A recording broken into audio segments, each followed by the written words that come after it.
Hello gamers, welcome to another edition of Tonight on Mage Hammer's Game Table, where tonight I am presenting and introducing or reintroducing Delves and Dangers, my fantasy rules light role-playing game. This is a privately printed copy. It is not for sale. I had it printed up on lulu.com, cost me about 10 bucks, and then I had to have it shipped. But you cannot buy this if you're interested in that, because I don't own the rights to the art in it. It is just for my own private use. And so, but I felt it was the best way to present the definitive edition to you, my audience. So, this is it. Culmination of a lifetime of gaming. I have designed, as I say inside the book here, inside the rules, inside the game, this is the game I always wanted to design and play, and I love it, and I hope you love it too. As I've gotten older, and even when I was younger, I just really liked games that moved fast, weren't too crunchy, but crunchy enough, and just allowed the game mechanics to kind of supplement the story, and like you could get lost in the story, and you can imagine what your characters are doing in the adventure, and basically become a character in a story, in a book, whatever. But that's always one of my main design goals for my games. And I think this is the definitive game that I have designed in my 42 years of gaming. So, here it is. So, how is this different than the Delves and Dangers that's floating around out in the world so far that you've downloaded? Oh, by the way, you can download the definitive edition at itch.io as a pay-what-you-want game. If you have already downloaded Delves and Dangers, you will be able to download this with your download key. You will not have to, I'm not putting it up as a separate product. It is Delves and Dangers. So re-download it. You don't have to pay again. If you didn't pay before, re-download it free. Another design goal of mine, inspired by basic fantasy RPG, is that role-playing games should be free. I mean, you know, the dirty secret of role-playing games is that you could buy a role-playing game book or create your own or whatever, and you would never have to buy another product ever, really. You know, maybe except dice. I mean, who doesn't like to buy dice? But, and so I figured, you know, let's make it free. Plus, that gets it into the hands of more people, and maybe gets it in the hands of people who wouldn't necessarily have had it before. So it's up there for free. You can re-download it. It's my hobby. It's my passion. And thank you so much for your support in downloading it. Okay. So let's talk about definitive edition. So the difference is I have combined all of the Kindred and professions in one book. Okay, dwarf, elf, harefoot, half-orc, fellcat, minotaur, or minotaur, your choice. Cleric, druid, monk, ranger, thief, warrior, and wizard. Those are all the professions, and they can be, you know, you can be a dwarf cleric, you can be a dwarf wizard, you know, Kindred profession mix. Stamina has not changed, and you have 3 attributes: strength, agility, and mind. There are 3 values: 3, 2, and 2. You choose, based on your character concept, which number to put under strength, which one to put under agility, and which to put under mind. So if you wanted to have a warrior that uses a bow primarily, then you would probably put the 3 in agility, and the 2 in strength, and the 2 in the mind. And you can kind of customize your character by where you put these values. If you wanted to have a smart fighter, you have a 2 strength and then a 3 mind. Now, humans have a really big advantage. Humans distribute an additional point to any attribute. So wherever you put that 3, you could turn that 3 into a 4, or you could make your character more well-rounded and go 3, 3, 2. So humans have that that advantage. That's their kindred advantage. You know, dwarves are good with battle axe and warhammers and have dark vision, and have strength resistance, extra strength resistance. Elves are good with short bows and long bows. They're very perceptive, have keen senses, and so they also have an improved mind resistance. Harefoot, this ability in my plays through Delves and Dangers, and if you've seen my videos of me playing my game, I love it. The reroll 1 failed result when making rolls, oh, it's great. So if you roll 1 or a 2 on any kind of roll that involves getting successes of 3+, you get to re-roll. Because that is the core mechanic, by the way. You roll pool 6-sided dice, which we're going to talk about going forward here. 3+ are successes. I went with that because I wanted it to be pretty much, you know, that successes happen a lot, because you'd be surprised how often 1s and 2s come up. And then I wanted exploding dice. Ever since I played Savage Worlds, I loved the exploding dice mechanic. It's one of the most exciting and fun things in gaming. So I had to have it in my definitive game, and so it is there. And then you compare the number of successes to a difficulty level, and the things happen, or don't, depending. So anyway, so the Harefoot gets to reroll 1 failed result, which, you know, it's really come in handy. And I don't think it's overpowered, I just love it. And of course, they're good at stealth, and they're good at agility. Half-orcs get an additional stamina, and they also have limited dark vision, and they have strength resistance. They're proficient in strength resistance. Fellcats, they have claws that they can use as a light weapon. And they're proficient with it, of course, because they're born with it, and they've learned to fight with them properly. They also have keen senses, so they get +1 to perception rolls. They have dark vision of 60 feet, and they also get a bonus to agility resistance. The Minotaurs, or Minotaurs, if you prefer, have horns, and that's a medium weapon. They get +1 stamina, and they have +1 strength resistance, so they're kind of beefy. But those are the kindreds that are in the game. Now, obviously, if there is not a kindred here that you thought, oh man, once you get familiar with the game and the mechanics, which frankly has a very simple core, you could add whatever kindred you want.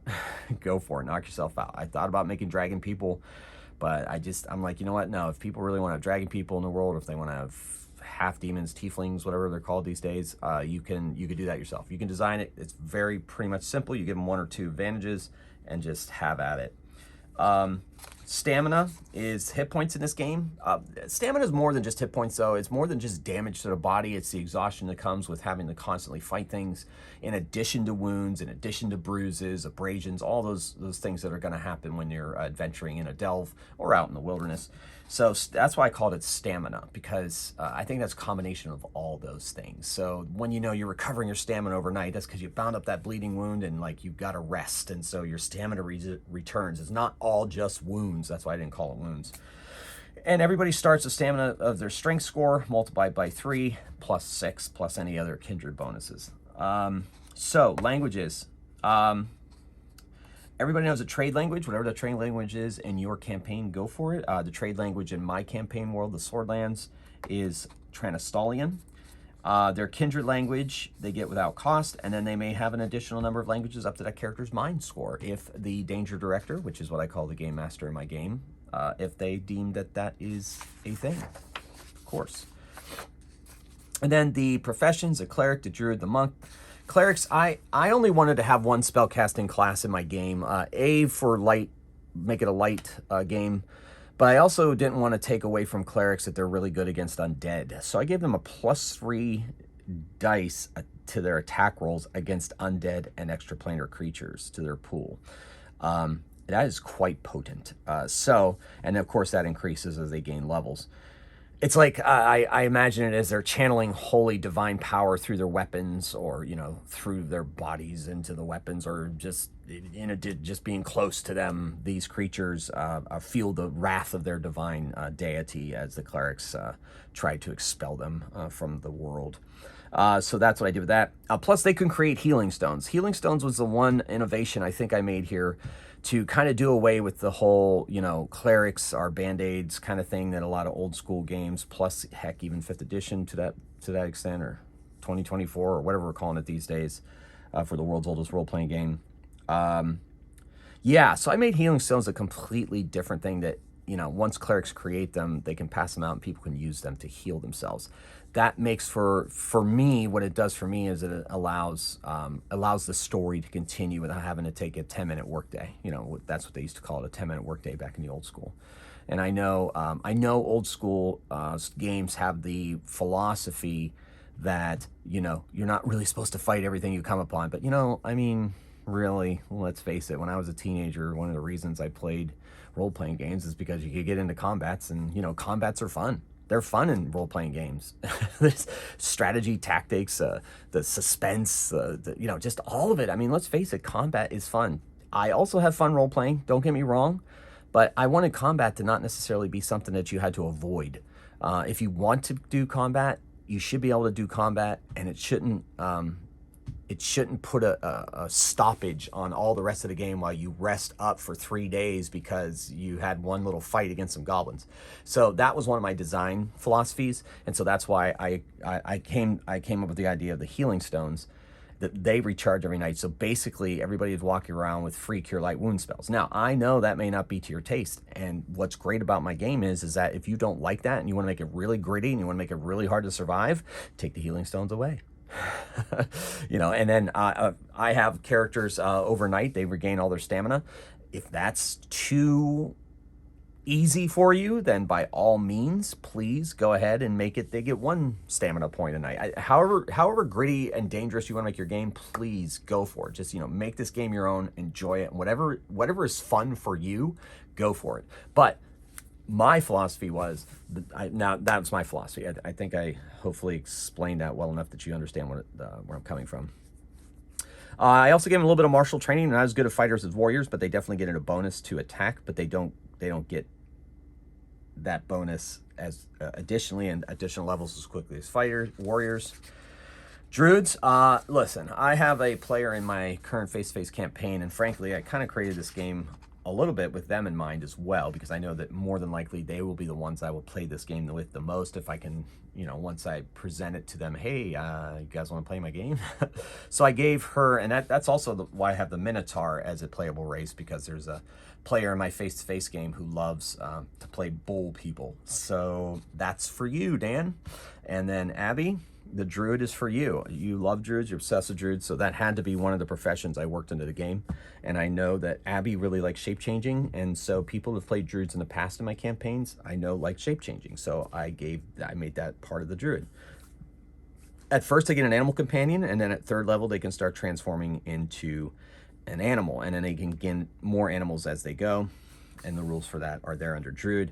And I had the Druids be able to create healing berries. Not as potent as healing stones, but at least you can get, if nobody wants to play a cleric and someone wants to play a Druid, at least a Druid can provide some healing to the group beyond what they could buy at a market or find potions or whatever. The monk has always been one of my favorite classes to play ever since 1st edition D&D. AD&D, sorry. And so, you know, I just love the monk, and that's one of the reasons he can use a light crossbow, because the monk in AD&D 1st edition, I would use a crossbow because I could. And so I had to create the monk, and I'm very proud of the design on the monk. I think it fits into my system beautifully. Ranger, of course, you know, Tolkien, got to have Aragorn in there, plus you got to have the 2 weapons or the bow ranger, you know, both options are in here.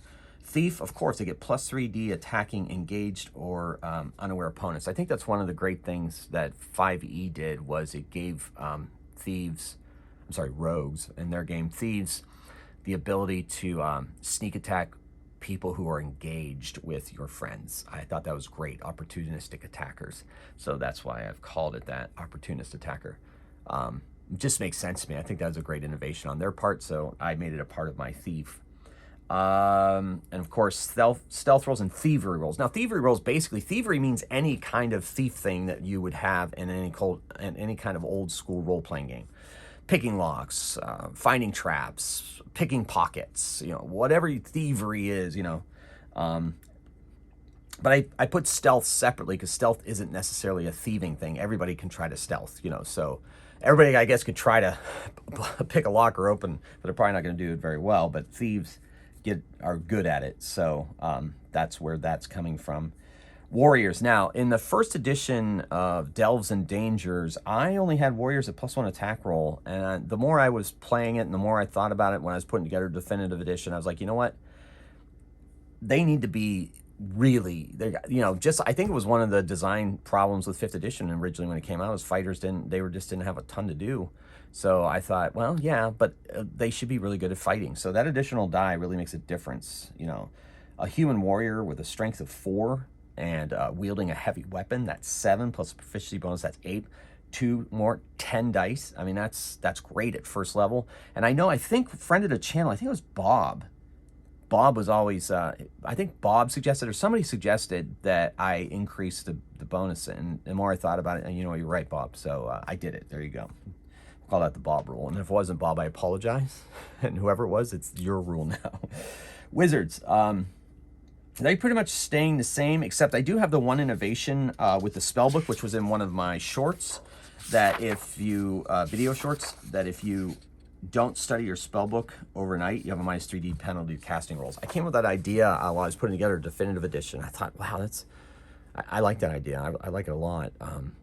You can still cast spells if you don't study your spell book, but it gives the reason for a spell book to exist, especially because really I've designed this game to be able to be played with any old school role-playing module that's out there, any OSE, so old school essentials, basic fantasy, any of those adventures, BX, all of those games, you can just whip out your module. I have my Bestiary has pretty much most all the creatures that are in those, and if they aren't, they're easily statted up in it. So you should be able to just game on the fly and with very little conversion at all. Just find them in the Bestiary and just run them as written in here. So I tried, and there's obviously a few monsters in there that didn't make it. But I don't know if I'll ever come out with those or not. I might leave it up to you other danger directors out there to come up with them. If you have a monster design that you would like to put to the world, you can go over to Mage Hammer's Game Table fan page group over on Facebook and post it up in there. Tons of people in there, I'm sure, would be very interested in checking that out. All right, so proficiency bonus. As I mentioned in one of my video shorts, proficiency bonus pretty much stays largely the same. Of course, I'm borrowing this idea from 5th edition. I think it helps a lot to give an additional bonus to different things based on level, and you get better at it, and I really think the proficiency bonus is a good approach to that. So the proficiency bonus is added to weapons you're proficient with, and it's also added to resistances you're proficient with. And we're going to get to resistances in a little bit. And so the proficiency bonus for resistances, the more I was thinking about the game, and as I had seen people characters level up and playtesting and everything, I was like, you know what? So if you have a fighter, his strength resistance is going to be really huge by, let's say, maybe even 9th level. Hit 10th level, man, you're going to have a pretty big strength resistance, especially if it's a human fighter and they put 4 in strength. So that's 4 in strength plus proficiency bonus 7. That's a lot of dice. That's a lot of threshold for spell damage and so forth. That's pretty good, and I like it, and I think they should get better at it. But I was like, yeah, but all their other proficiencies are not improving. All their other resistances are not improving. And I was like, So then I got the idea, well, why not if they want, let's say they hit level 5, or they hit level 10, and they've already got a strength resistance of 6. Like, that's pretty high. You know what? I wish my mind was better. They can take the proficiency bonus they would have gotten at level 10 and put that onto mind. So now they have a mind resistance of 3. And so, I think it's a little bit of an improvement, but it's not overly much. But I think that's a pretty good, I don't want to say compromise, but pretty good idea, I guess. So, all right, attribute rolls. This is the core of the game, really. Technically, attack rolls and attribute rolls are 2 different mechanics, 2 different purposes, kind of the same mechanic, but attack rolls have a lot more bolted on, so they're a little different, so that's why I'm separated. But attribute roll, it's essentially the same thing, though. This is it, right? I mean, every role-playing game pretty much comes down to your character wants to do something, you tell the danger director you want to do something, they say, okay, roll some dice, right? And that's any role-playing game. If you're in D&D, I want to jump that trap. Okay, roll initiative or roll a 20-sided. See if that's pretty much role-playing games. So every system needs to have a core of that, and this is the core, really. So the danger director decides which attribute is most applicable to the task. So I didn't go through the whole book and I'm saying perception roll. The perception roll is a mind roll, which I think it is. But if the danger director doesn't want it to be a mind roll, they want to use some other attribute. If they think strength should be used because of something that the character has going on, fine. But the danger director determines which ability should be chosen. But that's why I didn't make a list of, because I look at 5th edition, you have perception, you have investigation, and so many times people are like, one uses wisdom, one uses intelligence, but essentially in most cases in that game, those fulfill the same purpose. Somebody's looking for something or noticing something, and so that just makes sense. So I didn't want to dictate to the danger directors what attributes should be used for which. I think it's mostly common sense, you know, but let's say picking a lock, for example. Yeah, you got to have some really quick fingers, but sometimes the lock is very complicated, and sometimes it'll take intelligence to get it open, like a puzzle. So I'm leaving it up to Danger Director and their world, you know. So stealth is almost always agility for me, you know. Picking locks, I'm going with agility, but that doesn't mean you have to, right? So make it your own game, make your own decisions, but that's why that's in bold here in the definitive edition. The Danger Director decides which attribute is most applicable to the task. And give them names so that they know. Detect, trap roll, lock, pick roll, survival roll. So I gave examples of all that. And so that's kind of, it's very loose, but that's kind of the point of a light role-playing game. You don't want to have a rule for everything. You want the Danger Director, the Game Master, to kind of make their own judgment calls on things, and that's very old school to me. And then basically they roll that number of dice for an attribute, and if they have any applicable bonuses as far as the Danger Director said, and they try to get a number of successes based on the difficulty level of what they're doing, and if that number equals or exceeds the difficulty level, the attempt is successful. I mean, this is nothing new. It's pretty much an innovation, and that was created by, you know, Gary and Arneson, right? They came up with this idea, really, and so it's theirs, and so we've all benefited from that. And then, you know, how many successes needed, you know, and an extremely difficult 6+. There's been some games that I've had that sometimes I say it's a 7+, 8+. It can be as high as you want, but this is just the main guidelines for how difficult something is. But this is really the core of the game right there, these attribute rolls.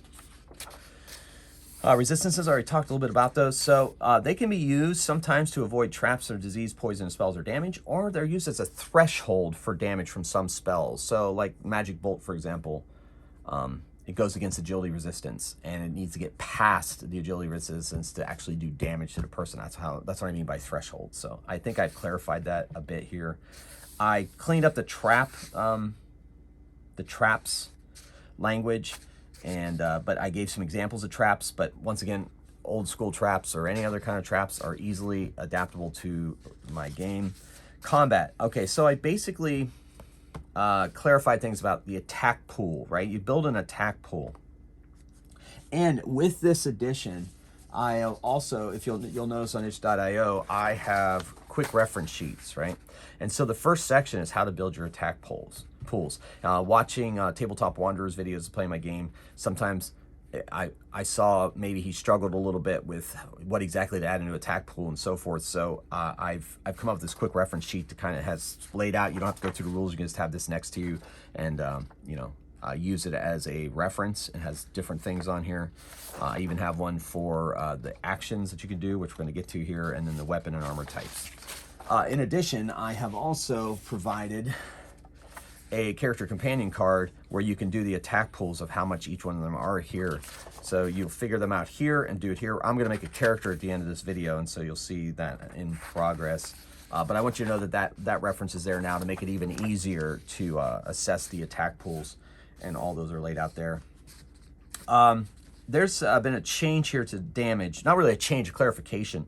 So you take damage from weapons. Those are based on attack rolls. However, there's other kinds of damage, like from the traps here, for example. So in those traps, you know, there's damage dice, right? And some monsters have damage dice. So I wanted to clarify that those dice, like here are the falling block trap, let's say it takes 2d6 damage, those don't explode, and they are not modified by armor, right?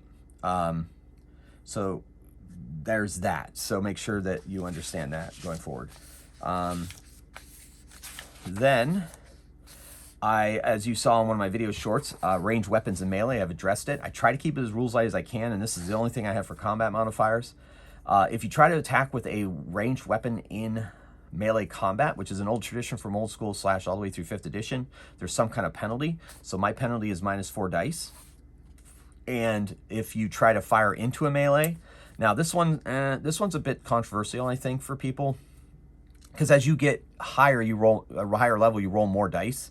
So it's easier to hit your opponent, to hit your ally, I mean, in combat. Because if you roll 3 1s, the attack hits the ally instead.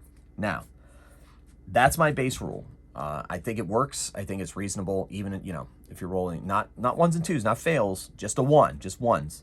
I think it works. If you feel as a danger director that that is too punishing as go up in levels, then say that it takes 4 ones or 5 ones or 6 ones and you'll hit your ally. You can do that if you like. So it's very versatile and you can do what you want. Or you can just ignore it altogether. There's some game systems that ignore that. You can fire into melee indiscriminately and not worry about it, not worry about hitting your friends. So there. Fighting with 2 weapons. So fighting with 2 weapons pretty much stays the same. You get an additional +1 for the light weapon in the other hand, and we roll as one whole pool, because I'm assuming both attacks are going at the character, your opponent. So you roll and you attack with both weapons, and they combine for 1 attack. However, you may split the dice in attack pool to make an attack roll against another target, an additional target within 5 foot of the attacker as part of the single attack action.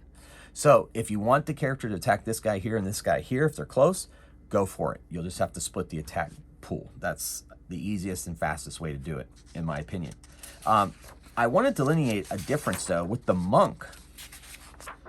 The monk also, as they get up higher level, their unarmed attack pool is going to get pretty high, and even if they have weapons, their attack pools are going to get pretty high, and they can attack more than 1 target within 5 feet.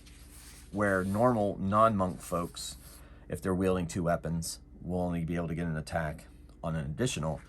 A monk might be able to divide his into 3 or even 4 if he's got enough dice that he thinks he's going to actually do something. So I just wanted to make that little delineation. It may not be completely clear on a first read through. The actions, that has not changed. I've just clarified. I redid the language on defensive withdrawal, but it works exactly the same way. Once again, I want to reiterate the weapons list is not exhaustive. If you want to use a particular weapon that's not on the list, talk to your danger director and they'll figure out where it falls in that space. Same with the armors, not exhaustive. And yeah. And so one thing I want to kind of point out is the stealth roll penalty. That's not really mentioned anywhere in the rules except on this table. So if a character, during playtests, leather armor with 1 takes 1 away 1 point of damage from an attack roll is not great. I mean, it can be a difference maker, but I think leather armor is not as tough as I think some role-playing games have given it. So there's nothing wrong with wearing leather armor, and it should provide some kind of protection, but it's very dangerous, especially if a thief gets into close combat, to be able to use their melee opportunist attack ability. So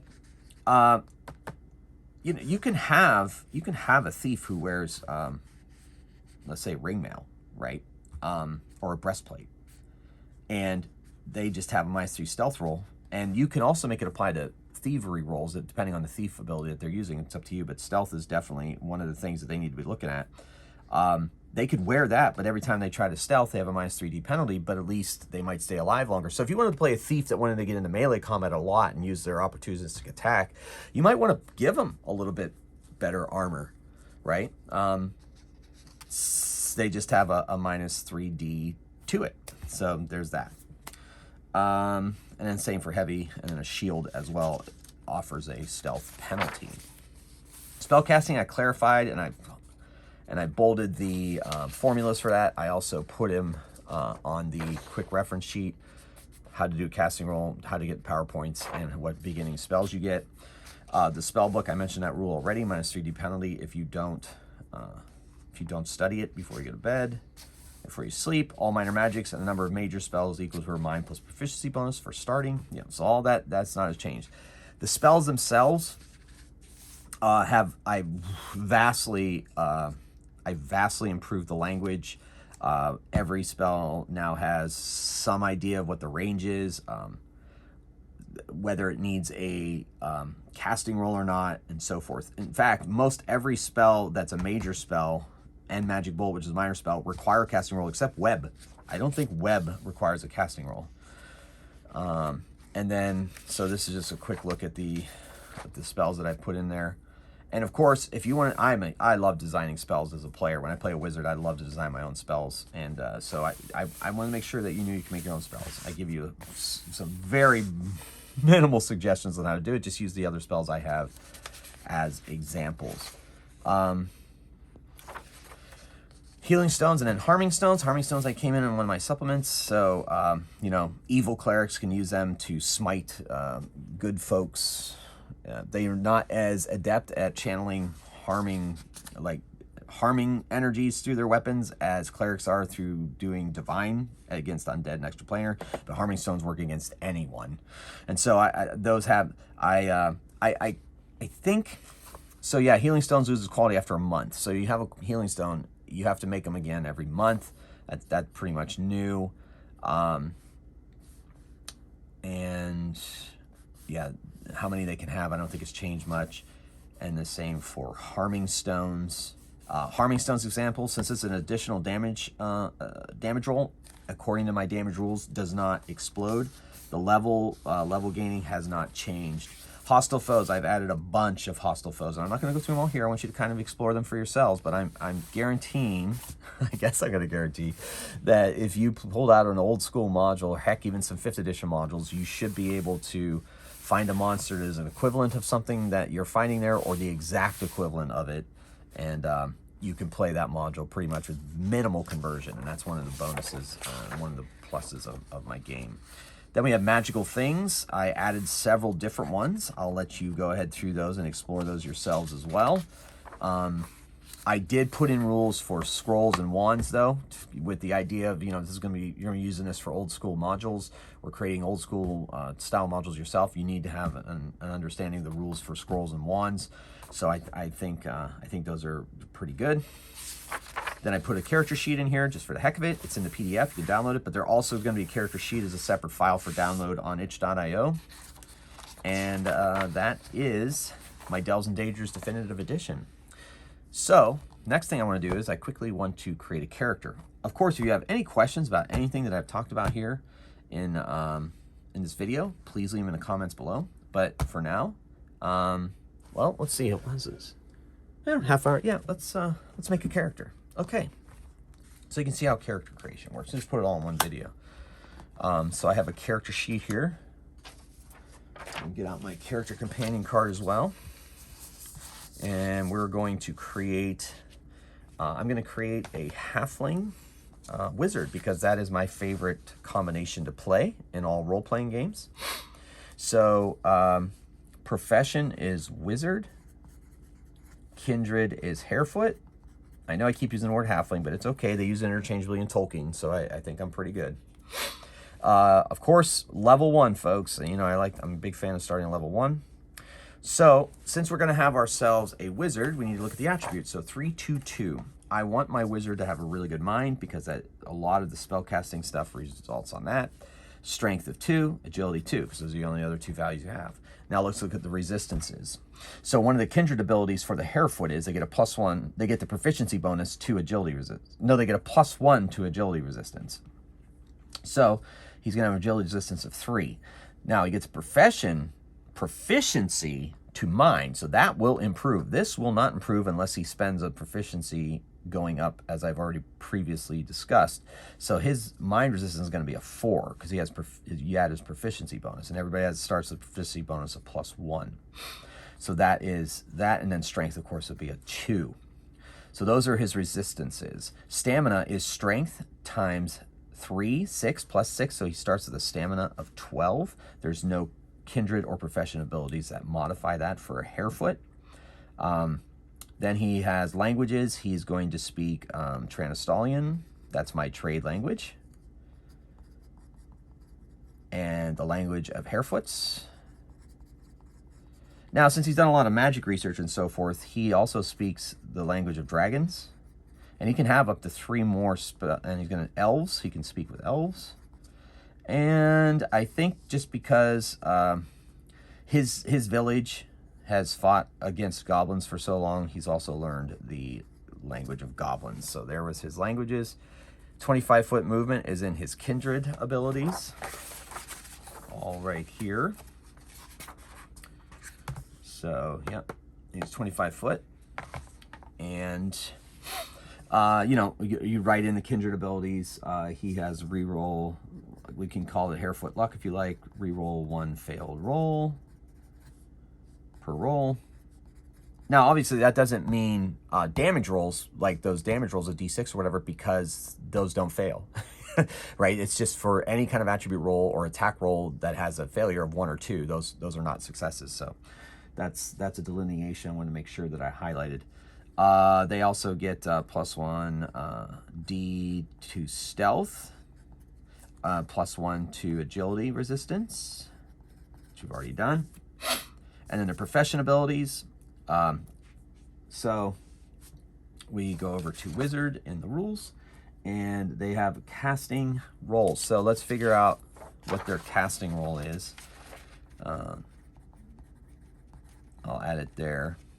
Casting roll is mind plus profession bonus plus proficiency bonus. So at first level, a wizard gets +1 to casting rolls, mind of 3, so that's 4, and proficiency bonus makes it 5. So it starts out with a casting roll of 5D, and then of course as he goes up in level, his kindred or his profession bonus will add an additional +1 at the next level, and then of course if they hit 5th level, then they'll get an additional proficiency bonus. So that's how that's going to advance. They also have a spell focus. I'm going to put down their equipment. So they have a spell book and a spell focus. I'm going to make his spell focus.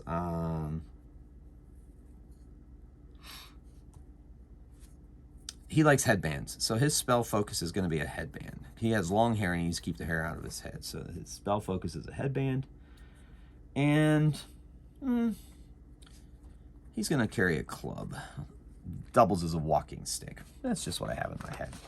All right, then, so he also gets power points in his spell focus. So you can put that next to the spell focus, I guess. So power points, if you look at your quick reference sheet or in the rules, wizard's mind plus level plus proficiency bonus +1. So it's 3 for wizard's mind. He's first level, so that's 4 plus proficiency bonus is 5 plus an additional one is 6. So he starts out with 6 power points in his spell focus. All right. And then, of course, as per the rules, spell focus power points recharge at the rate of 2 per hour. All right. So now we got to get him. Does he have any other proficiencies? He has mind resistance and then a bunch of weapons. And you can put those weapons down if you want, or, you know, not. It's up to you. I don't have a lot of space there. Yeah. He has 0 armor, but he's probably going to get a spell. And I have a place for the PowerPoints up here as well, so you can keep track of that as you go. So you can keep track of it near your spell focus, or you can keep track of it there on the character sheet. So now he gets all minor spells. So if we go to our spell list, I also have spell cards. I believe I'm going to have these up on itch.io as a download with the game, so you can look in the book, or you have the spell cards. So he gets all of these. He gets invisible hand, gets magic bolt, everybody's favorite, of course, and magic light. These are all free.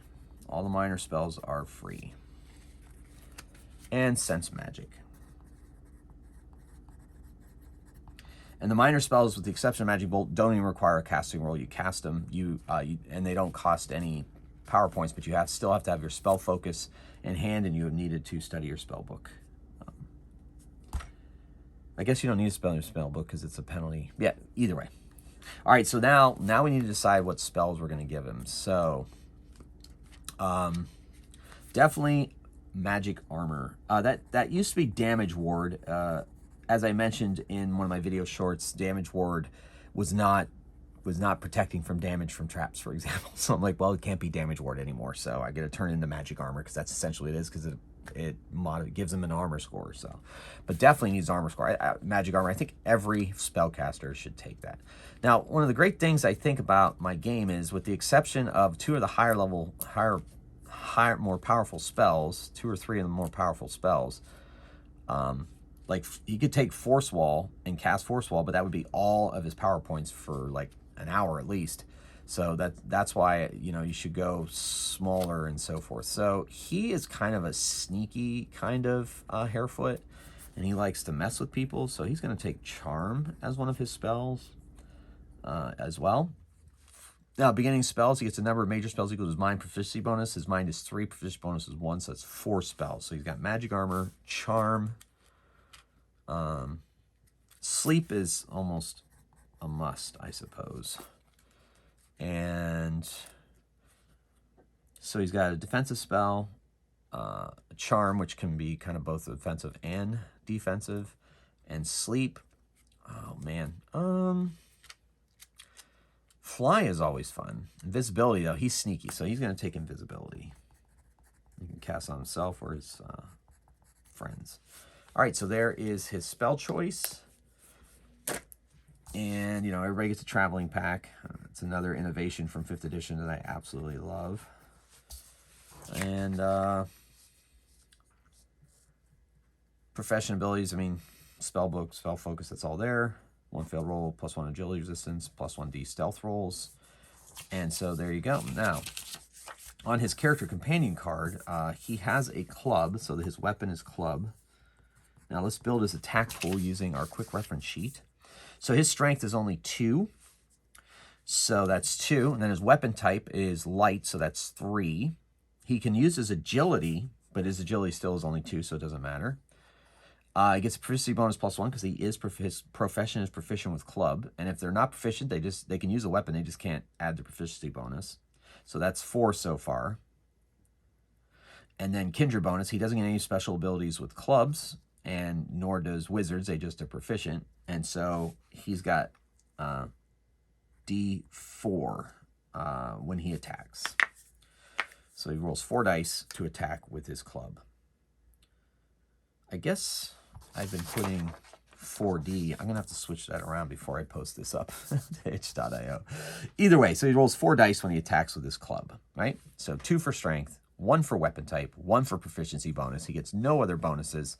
So boom, 4D in club. It has no other weapons.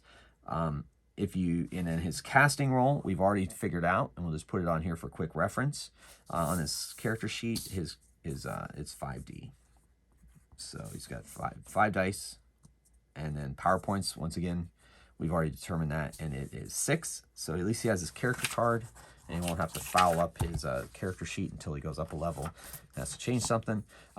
You know, there's up to 4 weapons for you fighter types out there, and you can track their stamina here. His stamina starts at 12. And so you have your little character companion card along with your character sheet, and that helps speed things up. Have the quick reference sheet for when you're putting together your attack pools. And I say do your attack pools before the adventure. Don't do them every time you attack. Have them written down like this on your character companion card or on your character sheet or both, so that you're able to keep that keep it rolling, keep the action rolling. So, there's your character. I mean, I guess we just have to name her. I guess she's going to be female, and we'll call her Barry Goodhollow. And that's it. That's what it takes to create a Delves and Dangers character. If you have an idea for a character, pretty much hopefully can build it. So, that is Delves and Dangers Definitive Edition. I went over most of the highlights. I didn't want to give away too much. I want you to download it and explore it for yourself. And as I mentioned, it's up on itch.io as a pay what you want. If you want to download it for free, absolutely knock yourself out. If you like to pay for, you know, give a little bit of money towards the channel, absolutely, please. And if not, fine. I just want people playing it. What I do ask, though, is that if you do play it, maybe give us a little idea that you're playing it and what your experiences are like. That's a great place to do that, is on Mage Hammer Game Table fan page on Facebook. Several fans have put up pictures and videos of them playing Delves and Dangers, and it just warms my heart and makes me happy that I'm making other people happy. So that's it. The Definitive Edition is released. By the time this video comes out, it will be up on itch.io for you to download. So thank you so much for all the support you've given me so far. And now this game is exactly what I want it to be. And so I hope that you enjoy playing it. I hope you do play it. And if you do, you let us know. All right. Thank you so much for watching. I truly appreciate all the support that you have all given me. So until next time, keep on rolling dice and playing games, especially Delves and Dangers. Mage Hammer out.